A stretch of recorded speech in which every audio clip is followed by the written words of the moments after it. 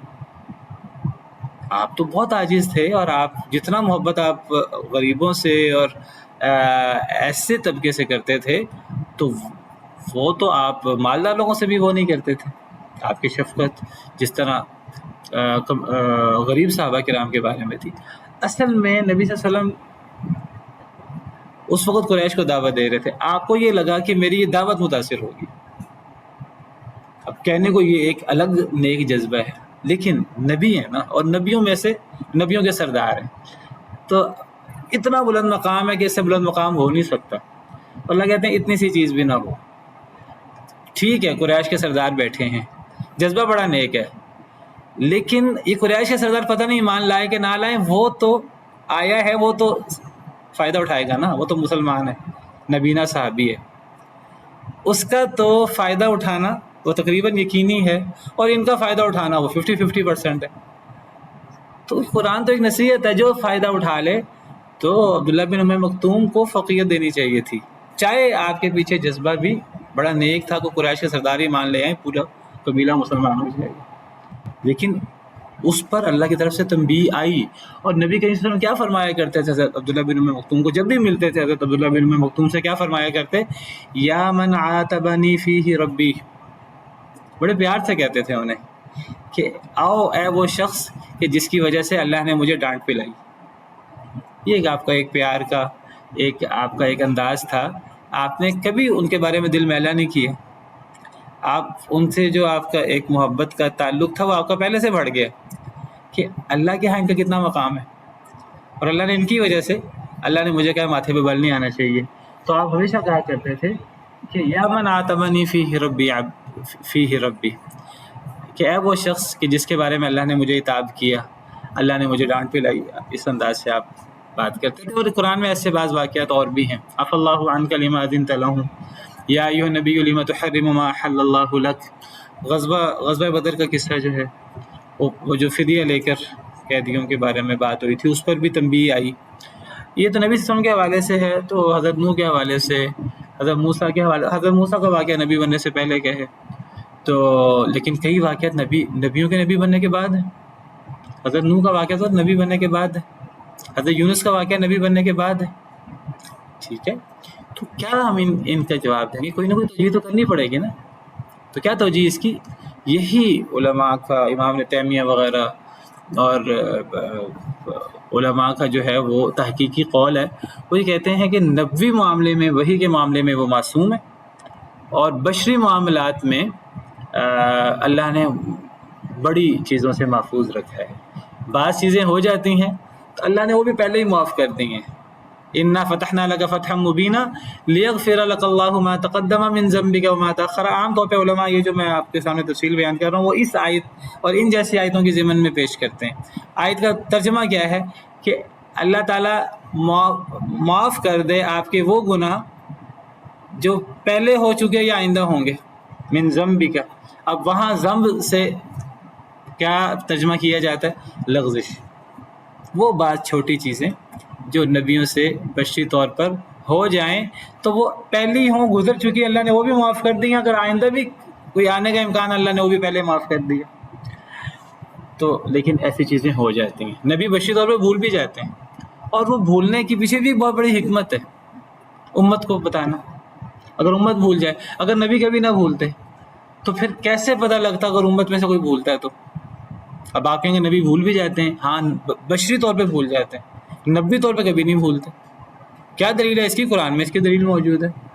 وَلَقَدْ عَهِدْنَا إِلَىٰ آدَمَ مِنْ قَبْلُ فَنَسِيَ وَلَمْ نَجِدْ لَهُ عَزْمًا وَلَمْ نَجِدْ لَهُ عَزْمًا، کہ ہم نے آدم علیہ السلام سے عہد لیا تھا، آدم بھول گئے، ہم نے آدم میں عزم نہیں پایا. اللہ نے آدم کی طرف تو معصیت کی نسبت بھی کی ہے، وَعَصَىٰ آدَمُ رَبَّهُ فَغَوَىٰ، آدم نے اپنے رب کی نافرمانی کی، بہک گئے جنت میں پھل کھا کر. تو دیکھیے ہمیں اپنے عقائد جذبات پر نہیں رکھنے ہوں گے، ہمیں اپنے عقائد دلائل پر استوار کرنے ہوں گے. ٹھیک ہے، بہرحال بات کہیں سے کہیں نکل گئی. تو بات کیا ہو رہی تھی کہ جو مصیبت آتی ہے اعمال کی وجہ سے آتی ہے. ایک سوال اس میں ابھی بھی باقی ہے. وہ کیا سوال باقی ہے؟ جی وہی مصیبت والا. نہیں، وہ تو بات ہو گئی نا. ابھی بھی اس میں ایک اشکال ابھی اور ہے جس کا جواب مشکل ہے کافی.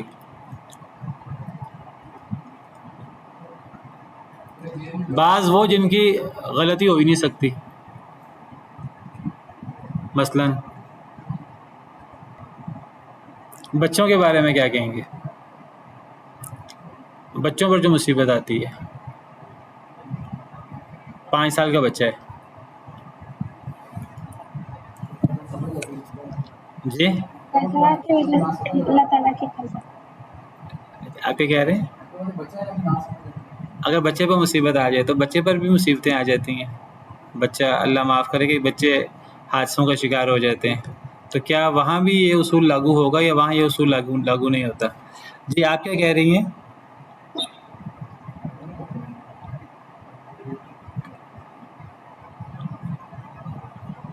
آن لائن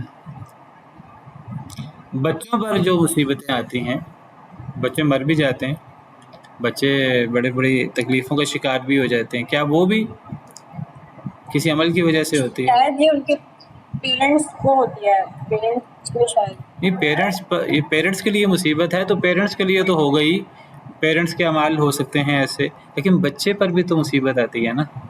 تو بچے پر مصیبت آنے کی وجہ کیا بنی؟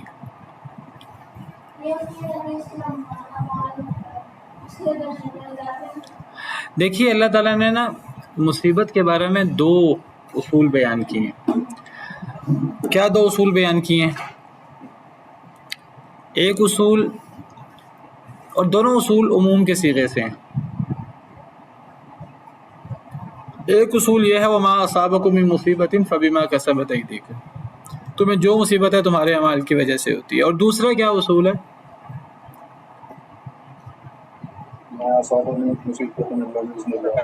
بالکل بالکل، ما اصاب من مصیبت الا باذن اللہ، یہ بھی عموم کا صیغہ ہے، یعنی جو مصیبت آتی ہے اللہ کے حکم سے آتی ہے. جی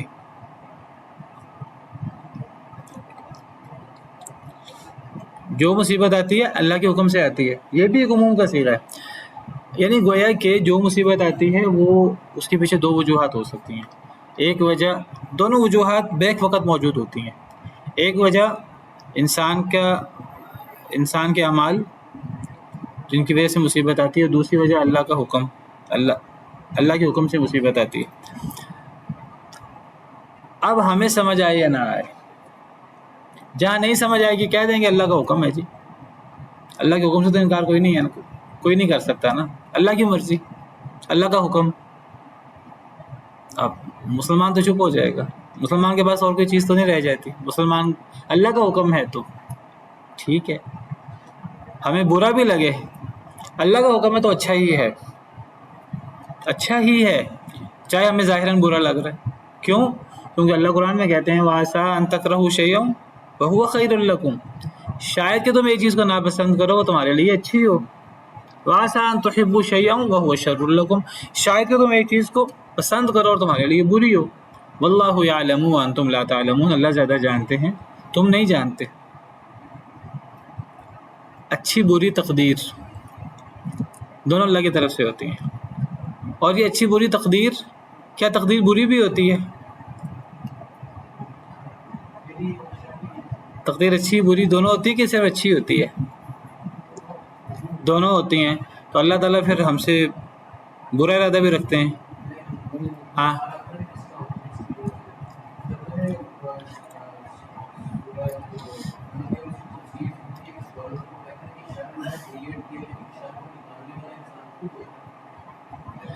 تو تقدیر اچھی بری ہمارے اعتبار سے ہوتی ہے، اللہ کے اعتبار سے نہیں ہوتی. اللہ کا ہر کام اچھا ہوتا ہے، تو وہ ہمیں بری لگ رہی ہوتی ہے. کوئی مصیبت ہمیں بری لگ رہی ہوتی ہے حالانکہ حقیقت میں ہمارے لیے فائدہ مند ہوتی ہے. ٹھیک ہے، تو انسان کی ہر مصیبت کے پیچھے انسان کی کوئی نہ کوئی وجہ ہوتی ہے. انسان کا اپنا عمل دخل ہوتا ہے، انسان کا گناہ، انسان کی لغزش شامل ہوتی ہے. کسی کو نہ سمجھ آئے تو چلو دوسرے اصول سے اپنے آپ کو مطمئن کر لے کہ اللہ کا حکم. ٹھیک ہے جی، اللہ نے تو زمین و آسمان کو پیدا کرنے سے پہلے لکھ دیا تھا. ما اصاب من مصیبت الا باذن اللہ وما اصاب من مصیبت فی الارض ولا فی انفسکم الا فی کتاب من قبل ان نبرأها. تمہیں جو مصیبت بھی آئے تمہاری جانوں میں یا زمین میں، کوئی مصیبت بھی، وہ اس کتاب میں ہم نے لکھ دی ہے اس مصیبت کو پیدا کرنے سے پہلے، بلکہ زمین و آسمان کو بھی پیدا کرنے سے پہلے اللہ نے مصیبت کتاب میں لکھ دی تھی، لوح محفوظ میں. لیکن دونوں چیزیں موجود ہوتی ہیں. جہاں سمجھ نہ آئے وہاں آپ دوسرا اصول لے لیں سمجھنے کے لیے. ویسے دونوں چیزیں ہوتی ہیں. ویسے بچے کے بارے میں یہ جو میں نے بات کی ہے، بچے کے بارے میں کہا جا سکتا ہے کہ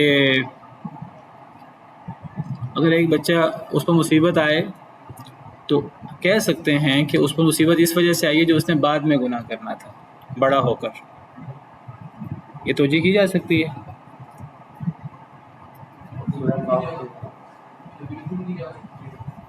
یہ توجہ موجود ہے، سورہ کہف میں موجود ہے. کہاں موجود ہے سورہ کہف میں؟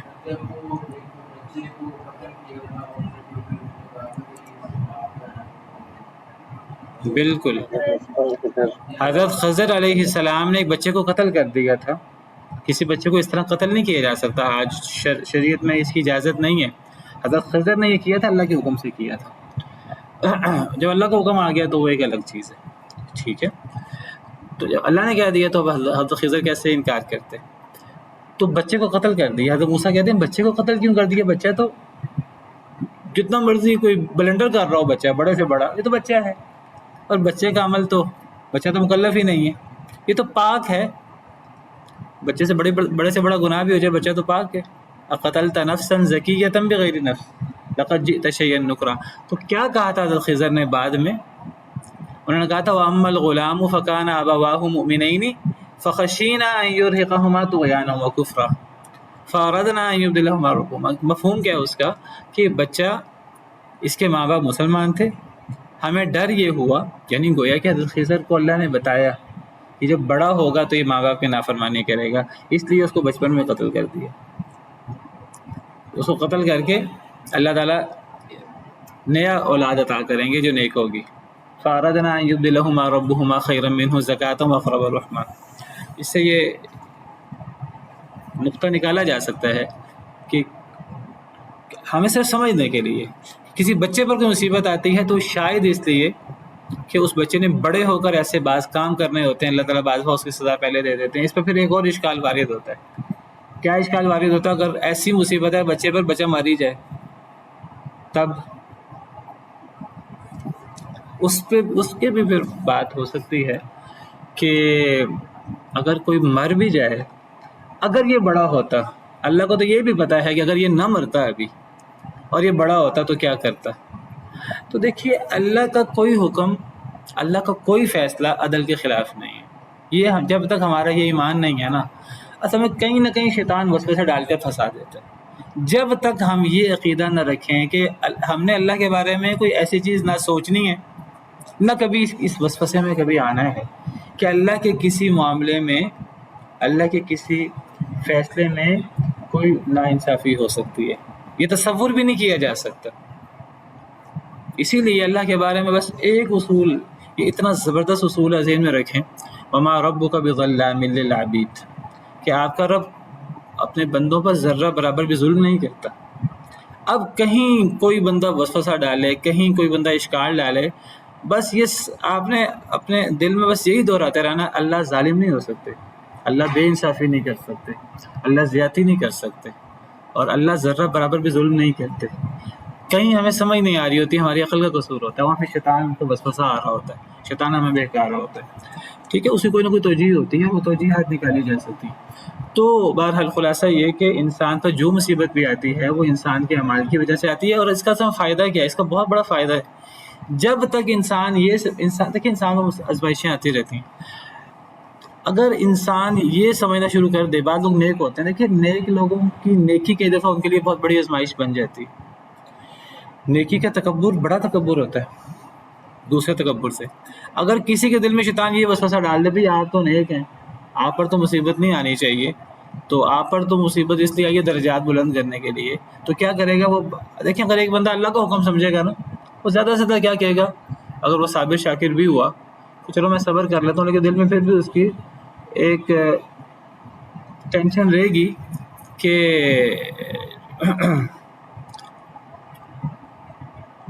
یعنی وہ اللہ کو سمجھ کے چپ بھی اگر ہو گیا، اس سے اس کی اصلاح نہیں ہوگی۔ حالانکہ کوئی مصیبت آئے، مصیبت آنے سے ہمارے دل میں منفی جذبہ پیدا ہونے کی بجائے اللہ کی رحمت کا جذبہ پیدا ہونا چاہیے۔ کیسے؟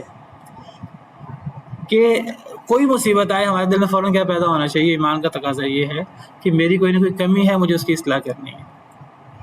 جب یہ جذبہ پیدا ہو جاتا ہے، دیکھیے یہ جذبہ کتنا فائدہ مند ہے انسان کے لیے۔ انسان ہر مصیبت سے سبق سیکھے گا، انسان ہر مصیبت سے سبق سیکھے گا اگر انسان یہ عقیدہ بنا لے۔ اور قرآن ہمیں عقیدہ بتاتا ہے کہ جو مصیبت آئی ہے ہمارے اعمال کی وجہ سے، ہم روزے رکھنے والے، ٹھیک ہے جی، سوموار جمعرات کو روزہ رکھتے رہے، تہجد پڑھتے رہے، آپ گناہوں سے ہر ممکن بچنے کی کوشش کر لیں، آپ متقین کے امام بن جائیں، لیکن اگر آپ سے کوئی مصیبت آ جائے، چھوٹی بڑی، اگر یہ عقیدہ رکھیں میرے کسی عمل کی وجہ سے آئی ہے، اور آپ کو بتاؤں یہ عقیدہ تو اولیاء کا تھا، یہ عقیدہ تو صحابہ کرام کا تھا، یہ عقیدہ تو اللہ نے بتایا ہے، وما اصابکم من مصیبت فبما کسبت۔ تو اس سے انسان دنیا میں آزمائشیں آنی ہیں، تو یہ آزمائش انسان کے لیے رحمت بن جاتی ہے، اللہ کے مزید قرب کا باعث بن جاتی ہے، انسان مزید نیکی کرنے کی طرف اپنی توجہ کر لیتا ہے۔ ورنہ اگر ہم یہ سوچیں نہیں جی اصل میں وہ تو جو گنہگار ہوتے ہیں نا، ان پر اصل میں آتی ہے ان کے اعمال کی وجہ سے، ہم پر تو درجات بلند کرنے کے لیے آئی ہے، اگر درجات بلند کرنے کے لیے آئی ہے، ہم کیا کہیں گے؟ ہمارے نیک پہلے ہی ہم بہت زیادہ تھے، اب مزید درجات بلند ہو گئے، ہم مزید نیکی کرنے کی ہمیں کیا ضرورت ہے؟ بتائیے کتنا بڑا وسوسہ ہوا۔ اور کئی لوگ اس وسوسے میں مبتلا ہوتے ہیں، اگر صحیح بتاؤں تو ایسے وسوسے میں ہمیں مبتلا نہیں ہونا چاہیے۔ اس بحث میں نہ پڑیں کہ کون سی مصیبت جو ہے نا وہ ہمارے اعمال کی وجہ سے ہے اور کون سی مصیبت درجات بلند کرنے کے لیے، کئی لوگ یہ بحث شروع کر دیتے ہیں۔ میں کہتا ہوں اس بحث میں نہ پڑیں، آپ کوئی مصیبت آئے دو پہلو ہمیشہ ذہن میں رکھیں، دونوں رکھیں ذہن میں کہ یہ ہمارے اعمال کی وجہ سے ہے، چاہے آپ جتنے مرضی نیکی کیوں نہیں کر رہے، اللہ نے کتنی نیکی کی توفیق نہیں دی، کیوں نہیں دی، اور ساتھ ساتھ سمجھے اللہ کا حکم بھی ہے۔ اللہ تعالی عالم۔ اگر کوئی ہم سے پوچھتا ہے مجھ پر اتنی مصیبتیں کیوں آتی ہیں، تو ہم اسے کیا جواب دیں؟ تو یہی جواب دیں کہ ہمارے اعمال کی وجہ سے۔ ظہر الفساد فی البر والبحر بما کسبت ایدی الناس لیذیقہم بعض الذی عملوا لعلہم یرجعون۔ زمین میں، خشکی میں، تری میں فساد بپا ہو گیا۔ ایک وقت تھا دنیا بڑی پرسکون تھی، اب آج دنیا میں بڑا فساد ہے ہمارے اعمال کی وجہ سے۔ خشکی میں فساد بپا ہو گیا ہے، تری میں، سمندر میں فساد بپا ہو گیا۔ بھئی سمندر کے گہرائی میں تو انسان نہیں رہتا، سمندروں کی گہرائی میں مچھلیاں پریشان ہیں ہمارے اعمال کی وجہ سے۔ نحوست بہت زیادہ ہوتی ہے اعمال کی۔ ہمارے اعمال کی وجہ سے، لوگوں کی ہاتھوں کی کمائی کی وجہ سے خشکی میں بھی فساد ہو گیا. اللہ کی مخلوق بے زبان جانور پریشان ہے قحط سالی سے اور ان چیزوں سے، ہمارے اعمال کی وجہ سے. اور سمندر کے اندر مچھلیاں پریشان ہیں، سمندر کے اندر طوفان آتے ہیں ہمارے اعمال کی وجہ سے. اور یہ ہمارے سارے اعمال کی وجہ سے نہیں ہوتا، یہ ہمارے بعض اعمال کی وجہ سے ہوتا ہے. لیذیقہم بعض الذی عملوا، تاکہ اللہ ذائقہ چکھائے انہیں ان کے بعض اعمال کا جو انہوں نے عمل کیے. اکثر تو اللہ ویسے معاف کر دیتے ہیں. سورہ شورى میں اللہ فرماتے ہیں وما اصابکم من مصیبۃ فبما کسبت ایدیکم ویعفو عن کثیر. تمہیں جو مصیبت آتی ہے تمہارے اعمال کی وجہ سے ہوتی ہے، اکثر گناہ تو اللہ ویسے معاف کر دیتے ہیں. بعض لغزشوں پر اللہ پکڑ کر لیتے ہیں، اور وہ پکڑ بھی ہمارے فائدے کے لیے کرتے ہیں. ہمارے لیے اللہ کی طرف سے آنے والی مصیبت رحمت ہوتی ہے، بشرطے کہ ہم اس پہ صبر کریں اور ہم اس سے اپنی اصلاح کریں اور ہم سمجھیں کہ یہ اللہ نے ہمارے اعمال کی وجہ سے بھیجی ہے تاکہ ہم اللہ کے مزید قریب ہو جائیں. اور جو بندہ مصیبت میں اللہ کے قریب نہیں ہوتا پھر اس کا دل سخت ہو جاتا ہے. اصل میں ایک الگ موضوع ہے لمبا، میں اس موضوع میں نہیں جانا چاہتا.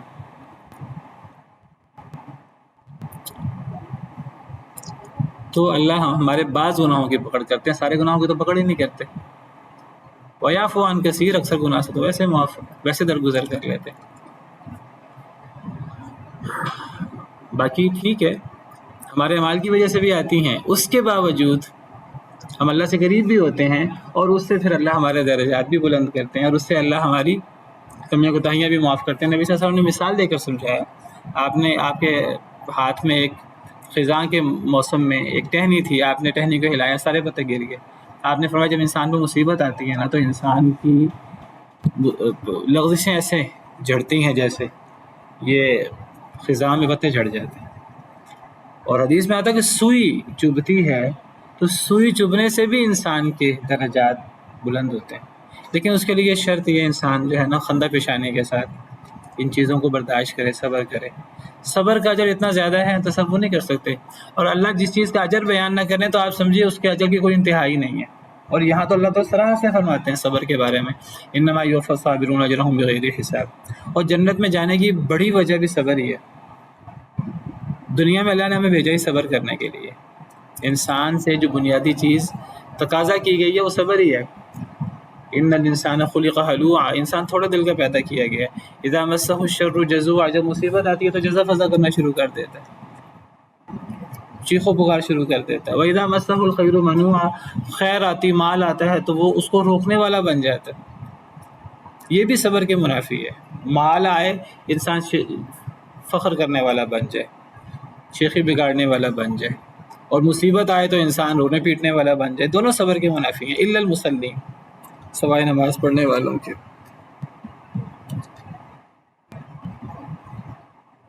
اگر اللہ نے ہماری تقدیر میں لکھ دیا پھر نیک اور برے عمل کا عمل تخیر، یہ تو ایک معروف سا سوال ہے اور اس پر تو ہم کئی دفعہ تفصیل سے بات کر چکے ہیں.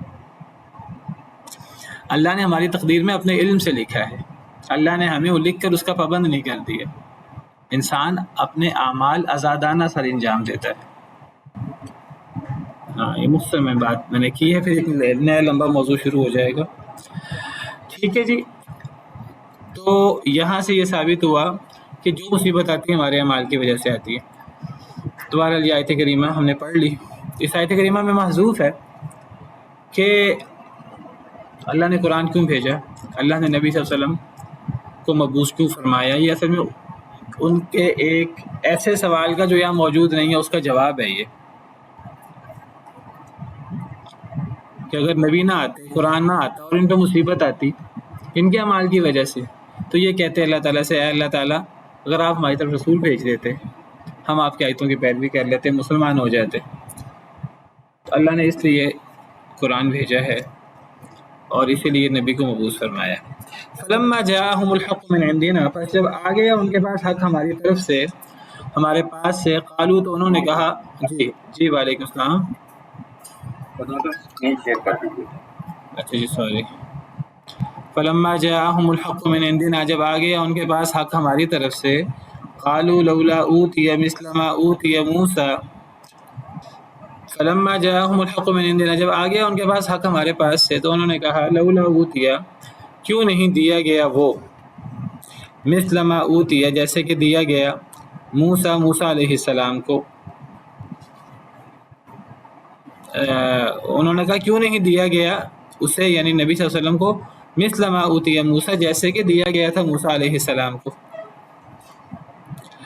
جب نبی کریم صلی اللہ علیہ وسلم ان کے پاس آ گئے یا جب نبی صلی اللہ علیہ وسلم پر قرآن اترا تو وہ قرآن حق کے طور پہ ان کے پاس آ گیا تو انہوں نے آگے سے اعتراض کیا. مشرکین نے کیا اعتراض کیا؟ انہوں نے کہا لولا اوتیہ کیوں نہیں یہ دیا گیا یعنی نبی صلی اللہ علیہ وسلم پر کیوں نہیں ایسے معجزات نازل کیے گئے مثل ما اوتیہ موسیٰ اس کی مثل جو موسیٰ علیہ السلام کو دیے گئے تھے. یعنی موسیٰ علیہ السلام پر بڑے معجزات آئے تھے تو محمد صلی اللہ علیہ وسلم پر معجزات بڑے کیوں نہیں آئے؟ یعنی عصائے موسیٰ ید بیضا وغیرہ اور یہ جو عصا مارنے سے 12 چشمے نکل جانا، عصا مارنے سے سمندر میں راستہ بن جانا، بہت سارے معجزات اللہ نے سیدنا موسیٰ علیہ السلام کو دیے. تو حضرت موسیٰ جیسے معجزات نبی صلی اللہ علیہ وسلم کو کیوں نہیں دیے گئے؟ یہ انہوں نے اعتراض کیا. یہ اس اعتراض کا جواب بھی قرآن میں بہت جگہ موجود ہے. اصل میں معجزات تو نبی صلی اللہ علیہ وسلم کے بھی ہیں اور حضرت موسیٰ سے بھی بڑے معجزات ہیں. اصل میں جس نے غور نہیں کرنا اس کو سمجھ ہی نہیں آتا. اصل میں یہ وہی بات ہے جی جو میں کہہ رہا ہوں وہ کیوں نہیں. حضرت موسیٰ والا معجزہ کیوں نہیں ملا؟ اگر اللہ تعالیٰ حضرت موسیٰ والا دے دیتے تو کہتے حضرت عیسیٰ والا معجزہ کیوں نہیں ملا؟ اللہ وہ دے دیتے تو مردوں کو زندہ کرنے والا وہ دے دیتے تو کوئی اور اعتراض کر دیتے. اصل میں جس نے نہیں ماننا اس کو مطمئن نہیں کیا جا سکتا. یہی بات اللہ تعالیٰ آگے فرما رہے ہیں اولم یکفروا بما اوتیٰ موسیٰ من قبل. اچھا تم کہتے ہو کہ محمد صلی اللہ علیہ وسلم پر وہ معجزے کیوں نہیں آئے جو حضرت موسیٰ علیہ السلام پر آئے؟ اللہ کہتے ہیں اولم یکفروا کیا اور نہیں وہ کفر کر چکے ساتھ اس کے جو دیا گیا تھا موسیٰ علیہ السلام کو اس سے پہلے. اللہ کہتے ہیں اچھا حضرت موسیٰ پر جو معجزے اترے تھے حضرت موسیٰ کا انکار کسی نے نہیں کیا. حضرت موسیٰ کا انکار فرعون نے کیا کہ نہیں کیا؟ اس نے انکار کیوں کیا حضرت موسیٰ کا؟ اگر حضرت موسیٰ کے معجزے اتنے بڑے تھے بہت بڑے معجزے تھے مقابلہ کرنا نہیں چاہیے نبیوں کے معجزوں کا نبیوں کا آپس میں. اگر جس طرح کے مقابلہ کر رہے ہیں اللہ اس انداز سے بات کر رہے ہیں. اللہ فرماتے ہیں اگر حضرت موسیٰ کے معجزے اتنے ہی بڑے تھے اور ان کا انکار نہیں ہو سکتا تھا اور ان کا انکار کوئی نہیں کر سکتا تھا تو پھر اس کا انکار کیوں ہوا؟ حضرت موسیٰ کے دور کے فرعون اور قبطیوں نے کیوں کیا؟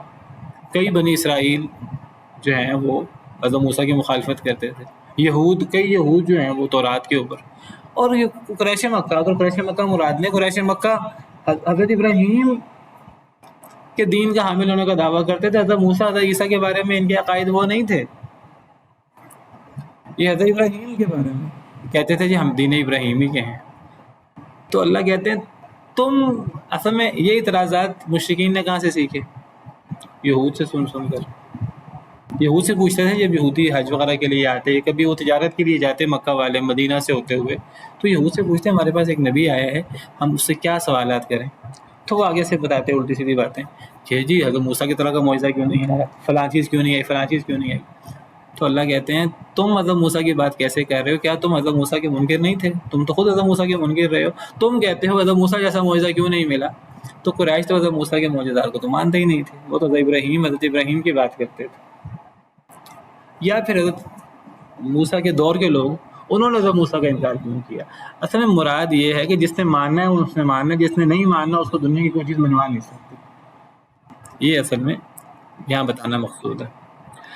کیا اور نہیں انہوں نے کفر کیا ساتھ اس کے جو دیے گئے تھے موسیٰ علیہ السلام من قبل اس سے پہلے. دو تفسیریں اس کی کنہوں نے کفر کیا حضرت موسیٰ کا. یا تفسیر یہ ہے کہ قریش مکہ نے، یا تفسیر ہے کہ حضرت موسیٰ کے دور کے لوگوں نے. دو تفسیریں، دونوں تفسیریں صحیح ہو سکتی ہیں. قریش پہ حضرت موسیٰ کا انکار کرتے تھے، قریش اپنے آپ کو دین ابراہیمی کا حامل کہتے تھے، اور حضرت موسیٰ کے دور کے لوگوں نے فرعون قبطیوں نے تو حضرت موسیٰ کا انکار کیا ہی کیا. اولم یکفروا سے مراد قریش بھی ہو سکتے ہیں پہلی تفسیر، اور دوسری تفسیر کے مطابق حضرت موسیٰ کے دور کے لوگ بھی ہو سکتے ہیں. قالو انہوں نے کہا سحران تظاہرا دو جادو ظاہر ہو گئے، دو جادو یا دو جادوگر. کنہوں نے کہا؟ اب وہی دو تفسیریں. اگر اس سے مراد قریش لیں تو اللہ کہتے ہیں کہ تم کہتے ہو کہ محمد صلی اللہ علیہ وسلم پر موسیٰ جیسے معجزے کیوں نہیں اترے. اگر پہلی تفسیر مراد لیں کہ قریش نے حضرت موسیٰ کا بھی انکار کیا تھا، اللہ کہتے ہیں تم نے تو خود حضرت موسیٰ کا انکار کیا ہوا. اس تفسیر کے مطابق قالو سحران تظاہرا انہوں نے کہا یعنی قریش نے یہ دو جادوگر ہیں ظاہر ہو گئے. اب دو جادوگر سے مراد کون ہوں گے؟ نبی صلی اللہ علیہ وسلم اور حضرت موسیٰ. کہ اے قریش تم حضرت موسیٰ کی بات کہاں سے کر رہے ہو؟ تم تو محمد صلی اللہ علیہ وسلم حضرت موسیٰ دونوں کے منکر ہو. تم تو دونوں کو جادوگر اور دونوں کی باتوں کو، دونوں کے معجزوں کو جادو کہہ کر انکار کر دیتے ہو. تو تم حضرت موسیٰ کا نام کیسے لیتے ہو اور حضرت موسیٰ سے نبی صلی اللہ علیہ وسلم کا مقابلہ کیسے کرتے ہو؟ دوسری تفسیر کے مطابق انکار کرنے والے کون ہیں؟ حضرت موسیٰ کے دور کے لوگ، فرعون، قبطی اور اس دور کے لوگ. اگر وہ مراد لیں تو قالو سے مراد انہوں نے کہا تھا ماضی میں حضرت موسیٰ کا انکار کرنے والوں نے، سحرانی، اس وقت سحران سے مراد موسیٰ اور ہارون لیے جائیں گے پھر علیہم السلام. انہوں نے کہا تھا کہ دونوں جادوگر ہیں ظاہر ہو گئے. تب یہاں سحران سے مراد کون ہوں گے؟ حضرت موسیٰ اور حضرت ہارون. وقالو انا بکل کافرون، اور انہوں نے کہا ہم ہر ایک کا انکار کرتے ہیں. تو دونوں تفسیروں کے مطابق اس کی تفسیر مفسرین نے کی ہے. ایک تفسیر کے مطابق مشرکین مکہ، پھر سحران سے مراد محمد صلی اللہ علیہ وسلم اور حضرت موسیٰ ہوں گے، اور قریش نے کہا ہم تو دونوں کا انکار کرتے ہیں. تو پھر تم حضرت موسیٰ کو پیش کیوں کر رہے ہو مقابلے میں؟ یا دوسری تفسیر ہے کہ اگر موسیٰ کے معجزے اتنے ہی بڑے تھے تو حضرت موسیٰ کے دور کے لوگوں نے کیوں انکار کیا؟ انہوں نے حضرت موسیٰ اور ہارون دونوں کو جادوگر کہہ کر انکار کر دیا، اور انہوں نے کہا ہم دونوں کو نہیں مانتے. فَأْتُوا بِكِتَابٍ مِّنْ عِنْدِ اللَّهِ، کہہ دیجئے پس لے آؤ کوئی کتاب من عند اللہ، اللہ کے پاس سے، ہوا اہدیٰ منہما، جو زیادہ ہدایت یافت، جو زیادہ ہدایت دینے والی ہو، منہما ان دونوں کتابوں سے. اگر تمہیں دونوں کتابوں پر اعتراض ہے، تورات پر بھی اور قرآن پر بھی، تو چلو تم پھر تمہاری اعتراض کو درست مان لیتے ہیں، بشرطے کہ تم ان دونوں سے بہتر کتاب لے آؤ. کیونکہ اعتراض برائے اعتراض تو کچھ نہیں ہوتا نا. پھر چلو اس سے بہتر چیز پیش کر دو. اگر تم نے اس سے بہتر چیز پیش کر دی، تورات اور قرآن سے بھی بہتر ہدایت دینے والی کتاب، تو میں تمہاری پیروی کر لوں گا، میں اس کتاب کو مان لوں گا. قل فأتوا بکتاب من عند اللہ، کہہ دیجیے بس لے آؤ کتاب من عند اللہ، اللہ کے پاس سے، جو زیادہ ہدایت یافتہ ہو، منہما ان دونوں کتابوں سے، قرآن سے اور تورات سے. اتبعہ، میں پیروی کر لوں گا اس کی، ان کنتم صادقین، اگر تم اپنے دعوے میں سچے ہو کہ تورات میں یہ خرابی اور قرآن میں یہ خرابی اور یہ مسئلہ، تو پھر ان سے بہتر چیز لے آؤ. چلیں بس اسی پر بس کرتے ہیں، باقی انشاءاللہ آئندہ. سبحان ربک رب العزت عما یصفون وسلام علی المرسلین والحمد للہ رب العالمین.